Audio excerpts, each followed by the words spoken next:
Bonjour tout le monde et bienvenue. Aujourd'hui, on parlera du journal d'Hirondelle de l'auteur belge Amélie Nothomb, qui a fait sa parution en 2006. Il faut dire que j'ai déjà lu un autre roman de la même auteur, mais ça fait plusieurs années, alors je m'en rappelle plus. Ce roman-ci est très court et rapide à lire. Il a à peine 100 pages. En plus, il est très différent de tout ce que j'ai lu cette année. L'on suit un homme dont les prénoms on ne connaît vraiment pas. Il vient de se faire briser le cœur et suite à sa rupture avec son ex-copine, sa vie devient insipide et vide. Il perd sa capacité de ressentir des émotions et n'importe quelle sensation.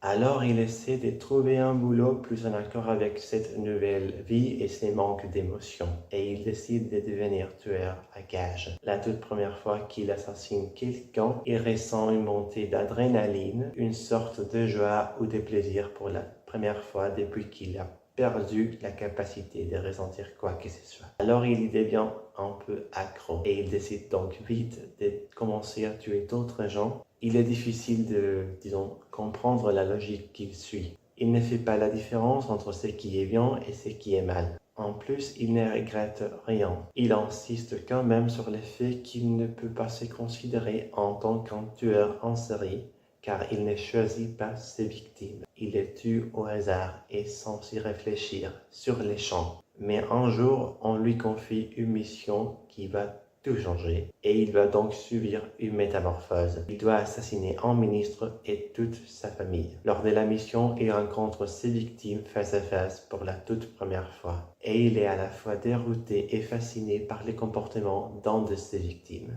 On lui demande de récupérer la serviette du ministre et à l'intérieur, il trouve un journal, les cahiers d'un de ses victimes, la victime qu'il a déroutée. Alors il succombe à la tentation de les lire. Ce qu'il trouve sur ces pages va tout changer. Cela lui redonne la capacité de ressentir des émotions et la joie de vivre. Il crée un lien avec sa victime déjà morte et devient un peu obsédé, même si dans le livre on dit qu'il est devenu amoureux d'elle. Il découvre que son chef convoite le journal pour une raison qu'il ne connaît pas et décide donc de tout faire afin de protéger l'intimité de cette victime et un peu de se racheter. Il est même disposé à risquer sa peau ou même à se sacrifier afin de, protéger les secrets de cette victime. Comme on le dit bien dans le livre, c'est une histoire d'amour.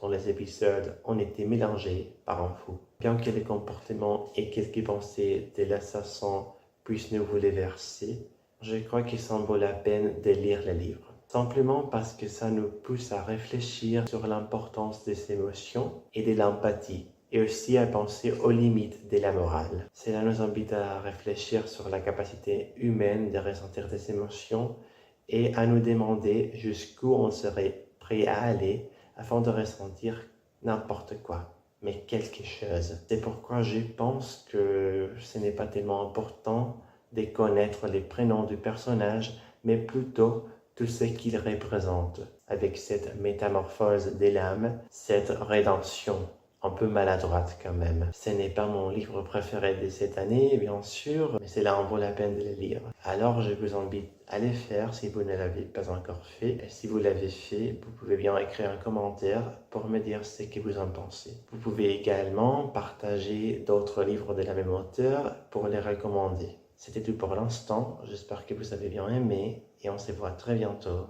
dans une nouvelle vidéo.